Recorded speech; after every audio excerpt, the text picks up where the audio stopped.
네, 앞서 전해드린 것처럼 국토교통부가 실수요자를 중심으로 이 주택시장 안정을 골자로 하는 올해 주거종합계획을 발표했습니다. 공적 임대주택 공급과 주거급여 지원을 통해 주거비 부담을 줄이고 실수요자 혜택에 초점을 맞췄는데요. 관련 내용 부천대 부동산 유통학과 허명 교수와 이야기 나눠보겠습니다. 어서 오세요. 어서 오세요. 안녕하십니까? 예. 교수님 먼저 전반적인 총평부터 해주실까요? 예, 먼저 긍정적인 의견을 먼저 말씀을 좀 드리도록 하겠습니다. 예. 이번 정책에는 서민 주거 안정을 위한 구체적 내용들이 들어가 있다라고 보이는데요. 예. 먼저 이제 임차인을 보호해서 세입자 권리를 강화하고 집값 담화를 못하게 하는 그런 내용들이 들어가는 게 대표적이라고 할 수 있는데요. 전반적으로 부동산 거래를 활성화하기보다는 서민들의 복지에 초점을 맞췄던 정책이라고 할 수가 있겠고요. 예. 정부가 주거 복지를 지금보다 공고히 함으로써 시장을 안정화시키겠다는 그런 의도가 보인다라고 볼 수 있겠습니다. 또한 공급 확대에 대한 의지를 부동산 시장에 천명했다고 볼 수 있는데요. 공공임대 아파트 공급 확대로 전월세 시장을 안정화시키고 서민 주거 복지를 향상시켰다는 의지가 담겨져 있습니다. 또한 이제 재건축이라든가 재개발 사업에 대한 공공성을 높이는 동시에 3기 신도시에 대한 주택 공급 물량 확대로 집값 안정 효과를 같이 얻겠다는 투트랙 전략도 이게 보이는데요. 이는 이제 공급 부족으로 인한 주택 수요자들의 불안 심리를 잠재우는데 긍정적으로 이렇게 작동을 할 것으로 이렇게 판단이 됩니다. 예. 또 하나 이제 임대 사업자들에 대해서 등록된 주택들에 대해서 임대 의무 기간이라든가 임대료 징액 부분에 대해서 등기부 등본에 등재하게끔 한 부분이 눈에 띄고 있는데요. 세입자 입장에서는 해당 주택에 임차를 할 때 임차 기간과 임대료 인상폭에 대해서 안정성을 가질 수 있다라는 이런 효과를 받을 수 있겠고요. 예.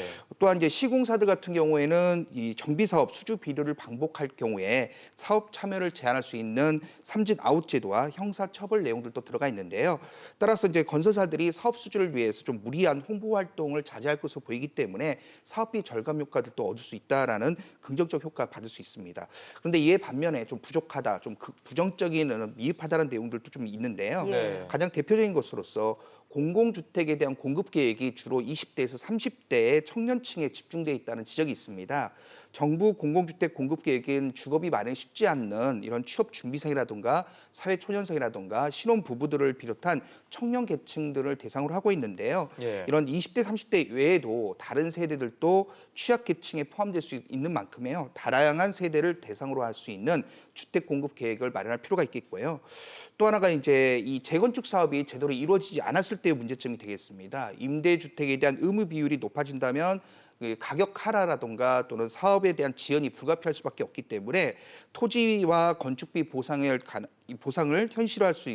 현실함으로써 주민들의 반대를 줄여야 될 필요도 있겠고요. 예. 후분양 공급 계획에 대한 부분에 있어서도 결국 한국토지주택공사라든가 서울도시공사 등을 비롯한 공공기관에서 주로 진행될 거기 때문에 민간 건설사들도 후분양을 할 수 있게끔 정부가 추가적인 인센티브를 좀 고려할 필요도 있겠습니다.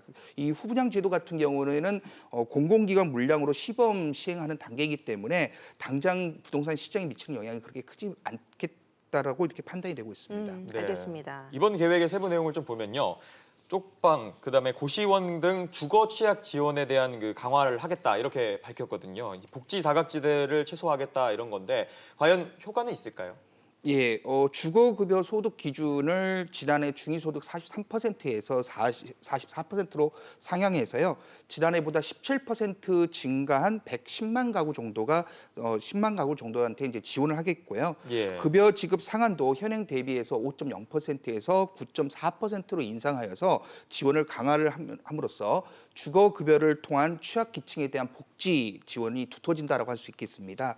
그동안 국토교통부는 영구임대라든가 구미임대와 같은 다양한 임대주택 공급을 통해서 인간의 아주 기초적이면서 물리적인 공간이 날 수 있는 주택 공급을 함으로써 저소득이라든가 취약계층들에 대한 주거 안정에 크게 기여를 해왔었는데요. 예. 이런 기초적인 생계 지원을 넘어서 이제 한 차원 더 높은 복지 서비스를 제공함으로써 포용국가 실현에 기여할 것으로 이렇게 예상이 되고 있습니다. 예. 네. 어제 발표된 내용과 별도로 이 청년과 신혼부부를 대상으로 한 임대주택 입주자 모집이 또 시작이 됐습니다. 내 집 마련을 좀 고민하는 분들한테 대안이 될 수 있을 것 같은데요. 예, 기존 주택 매입 임대주택 제도라는 게 있는데요. 이는 이제 공공주택 사업자가 다가구라든가 다세대와 같은 주택을 매입해서 보수를 한 다음에 재건축하거나 이렇게 해서 저소득 가구에게 시세의 30% 수준의 임대료로서 저렴하게 임대하는 공공주택이라고 할 수 있겠습니다. 예. 이런 이제 저렴한 비용으로 이 임대를 하기 때문에 청년이라든가 신혼부부 대상 뿐만 아니라 한부모 가족도 입주할 수 있게끔 함으로써 입주 대상도 확대를 시켰는데요. 청년의 경우에는 19세에서 39세를 대상으로 하고 있으며 입주에 혼인을 하게 될 경우에는 최장 20년까지도 거주가 가능하겠고요. 네. 신혼부부의 경우에는 기존에 이 사업 대상 지역 거주 요건을 삭제함으로써 이 혜택을 볼 수 있는 이 범위를 확대했다고 볼 수 있겠고요. 네. 맞벌이의 경우에는 이 소득 기준을 소득 70% 이하에서 90% 이하로 완화를 또 하였었습니다. 특히 6세 이하의 자녀를 가지고 있는 이 한부모 가족 같은 경우에는 신혼부부와 동등한 입주 자격을 인정을 하고 있고요. 이 5월 중에 공공주택 사업자별로 신청 접수를 받고 빠르면 7월부터 입주가 가능할 것으로 이렇게 예상이 되고 있습니다. 이런 매입 임대주택 관련해서는 공급 지역이라든가 대상 주택이라든가 입주 자격 등 자세한 사항은 공공주택 사업자별 홈페이지를 통해서 이게 확인할 수 있겠고요. 예. 입주 희망자 같은 경우에는 공고문 안내에 따라서 온라인으로 신청하면 가능하겠습니다. 예. 네, 지금 보시는 것처럼 사이트가 나와 있는데요. 자, 재개발 등 주택 정비 사업에서도 임대주택이 강조되지 않습니까? 예, 임대주택 의무 비율이 최고 30%까지 높아질 수 있다고 하는데 좀 어떻게 보십니까? 현재 도시 및 주거환경 정비법에 따르면요, 재개발 사업 시에 의무적으로 건설해야 되는 임대주택을 건립가구수의 30% 이내로 규정을 하고 있습니다. 그런데 시행령에서는 다시 이제 이거를 15% 이내로 완화를 하다 보니까 서울시 등 각 지방자치단체 조례로 의무 비율을 이제 정하도록 규정을 하고 있습니다. 지자체별로 의무주택 의무 비율을 살펴보시면은요, 서울은 10에서 15%, 경기와 인천은 5에서 15%, 이외 지역은 5에서 12% 수준인데요. 국토교통부는 상반기 중 이 시행령을 개정해서 서울이라든가 경기, 인천 의무 비율 상한선을 20%까지 높일 계획입니다. 예. 추가 부과 범위에 대해서도요, 구역에 대한 특성에 따라서 최대 10%포인트까지 끌어올릴 계획인데요. 다시 말하면 최대 30%까지 의무 비율 상향이 가능한 것입니다. 이 개정안이 통과되고 지자체 조례 개정까지 마치게 된다면 사업 시행 인가를 받기 전 단계인 재개발 구역에 적용될 것으로 보이는데요. 하지만 이제 재개발 임대주택 의무 비율을 확대를 하게 되면 아무래도 이 재개발 사업성에 대한 타격이 불가피하게 되고요. 사업 추진이 늦어지게 되면 도심 안에 주택 공급이 되려 줄어들 것이라는 그런 비판들도 지금 현재 나오고 있습니다. 예. 아파트를 지은 다음에 분양하는 이제 후분양 방식의 주택 공급을 늘리고 있는 추세인데 완전 후분양 방식도 도입이 된다고요. 이게 어떤 장단점이 있습니까? 예, 현행 주택 공급에 관한 규칙을 살펴보시면 원칙은 아파트를 다 짓고 나서 분양하는 우리가 흔히 말하는 후분양이 원칙으로 되어 있습니다. 그런데 예. 이제 선분양을 하려고 한다면 아파트를 짓는 데 필요한 땅을 모두 다 확보를 하고요. 주택 도시 보증공사의 공적 보증이라든가 시행사나 건설사 두 곳에 연대 보증을 받는 등 요건을 갖추게 되면 예외적으로 선분양도 이렇게 가능하게끔 되어 있습니다. 그런데 이제 선분양 제도를 우리가 하게 되면 어떤 문제점이 발생하냐면 미리 계약을 진행하는 만큼 이제 부실 시공에 대한 어떤 대비가 좀 어렵다라는 거, 위험 부담이 상당히 크다라는 그런 단점이 있겠고요. 또한 물건을 보지도 않고 먼저 사기 때문에요. 아무래도 미래에 대한 가치 부분이 상당히 크게 작용할 수밖에 없기 때문에 투기성이 강해질 수밖에 없다라는 그런 단점들도 있습니다. 그래서 선분양을 한 뒤에 입주 전까지 아파트 가격이 오르게 된다면 그 이익은 고스란히 이제 분양을 받으시는 분들, 집주인한테 돌아가기 때문에 투기 세력이 항상 존재할 수밖에 없었겠고요. 예. 따라서 이제 재건축 아파트 분양 때마다 우리가 노또 아파트라는 이런 말을 많이 했었는데 그렇죠. 이런 내용들도 사실상 선분양에 대한 어떤 피해라고 보시면 될 것 같습니다. 근데 이제 후분양 같은 경우에는 선분양과 이제 반대되는 개념이라고 보시면 되겠는데요.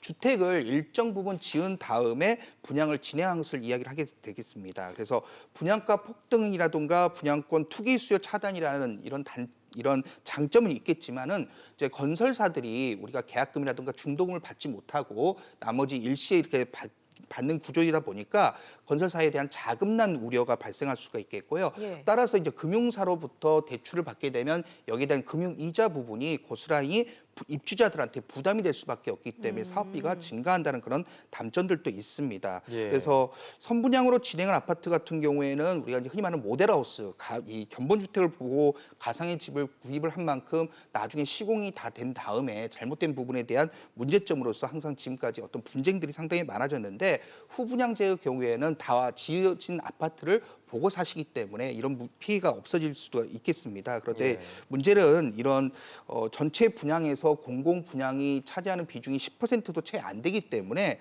민간 건설사 참여 없이는 이 후분양 제도에 대한 어떤 실효성이 상당히 떨어진다고 볼 수밖에 없는데요. 예. 또한 이제 건설 기간 동안에 돈을 나눠내는 방식 대신 다 지은 다음에 한 번에 이제 목돈을 지불하고 들어가는 입주자 입장에서도 이 목돈 마련에 대한 부담들도 클 것으로 예상이 되고 예. 있습니다. 네, 자 교수님, 집주인과 공인중개사의 집값 담합이나 치세 조정 행위를 금지하고 위반할 때 처벌하기 위한 공인중개사법 개정도 추진하기로 했잖아요.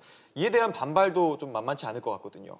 예, 과거에는 이제 아파트 주민들이 단지 입구라든가 아니면 엘리베이터와 같은 곳에다가 우리 특정 아파트 가격에 대한 부분을 뭐 특정 가격 이하로 팔지 말자라는 식으로 위임을 붙이거나 분여회를 통해서 가격 하한선을 정하는 식으로 가격 담화 등을 상당히 많이 했었습니다. 예. 근데 최근에는 이제 인터넷 카페라든가 SNS를 통한 정보 유통이라든가 공유가 상당히 용이해짐에 따라서 이런 가격 담합이라는 것도 상당히 더 빈번해지고 또 어떻게 보면 손쉽게 이루어지고 있다고 볼 수가 있겠는데요. 정부의 양도세 중과 조치라든가 임대주택 등록 유도 등과 같은 이런 여러 가지 정책들 때문에 거래 시장에 지금 현재 주택 매물 자체가 상당히 부족하고 있습니다. 그러다 예. 보니까 반면에 이런 집값 담합이 더 어떻게 보면 손쉽게 이루어진다고 볼 수가 있겠는데요. 아무래도 매물이 많으면 그중에서 담합을 깨고 급매물로 내놓은 사람들도 분명히 발생할 수가 있겠지만은요. 지금처럼 팔려는 사람 자체가 많이 없는 경우에는 이 매물이 없다 보니까 집주인들이 담합하는 대로 호가를 올려놓게 될 것이고요. 예. 그다음에 이제 급한 마음에 사겠다라는 매수자가 발생을 한다면 그 호가가 실제 거래가로 연결이 되다 보니까 그런 호가들은 더더욱 계속 올라가는 그런 시기 될 수밖에 없습니다. 이런 부작용들이 발생할 수밖에 없는데 문제는 시장 참여자들이 서로 주택 가격을 논의할 만한 플랫폼들이 다양해지기 때문에 담합 행위 자체들도 상당히 은밀하게 이루어졌다.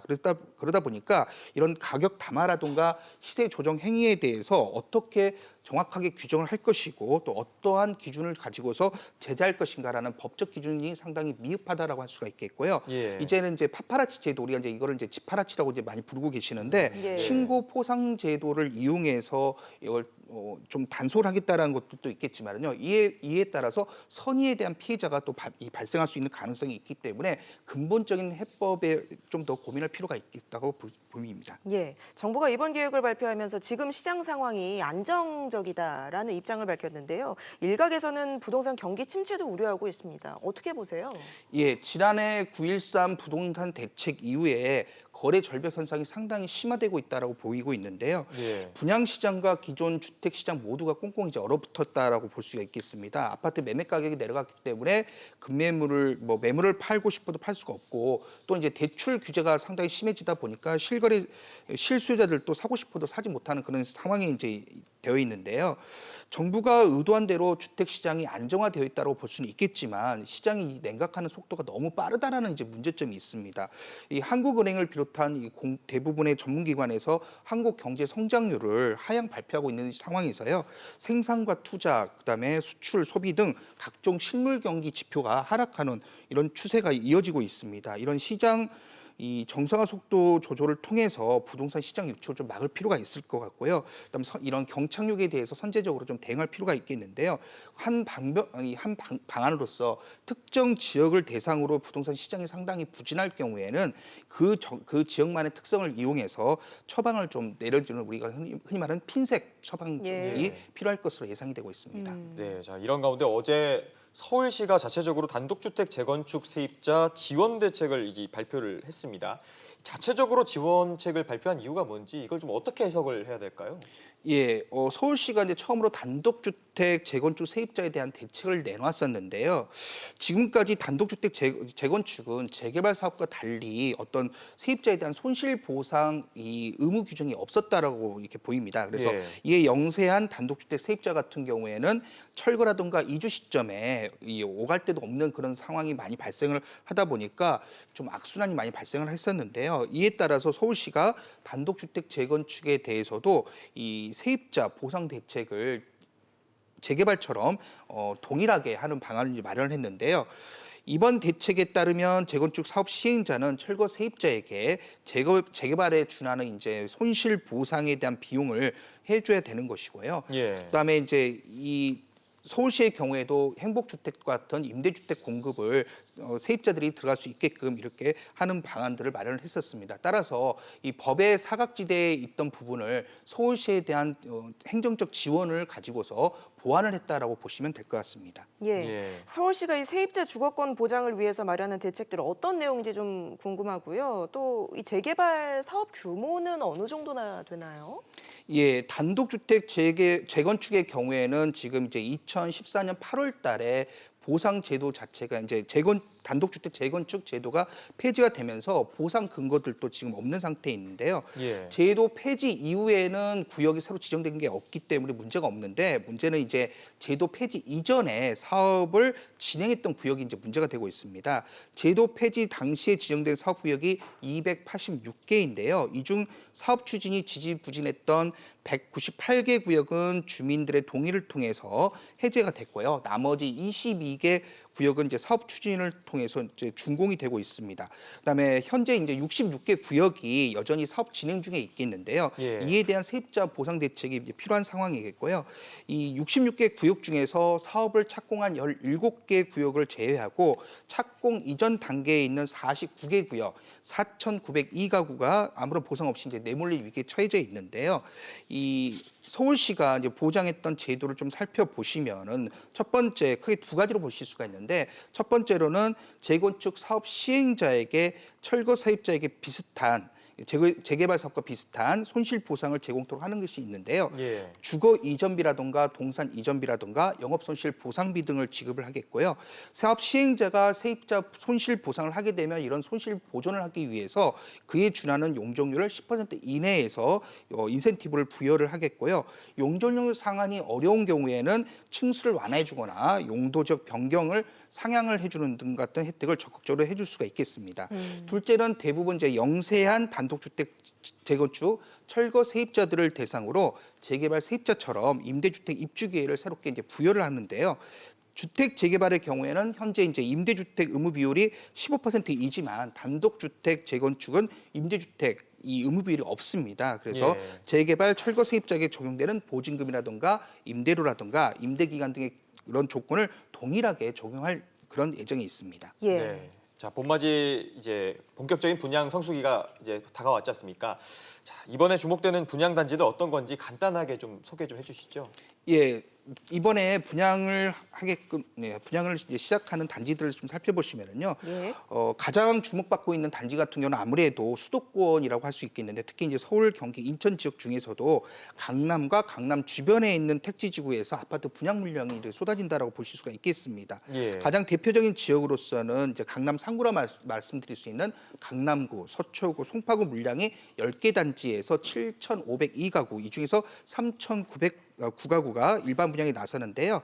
이 성남 고등지구라든가 과천 지식정보타운이라든가 하남 가밀지구 등 같은 데서도 5,376가구 아파트가 공급이 될 예정이 있습니다. 예. 특히 이제 강남 3구의 경우에는 이제 눈길을 끄는 경우가 방배 그랑자이라고 할 수가 있겠고요.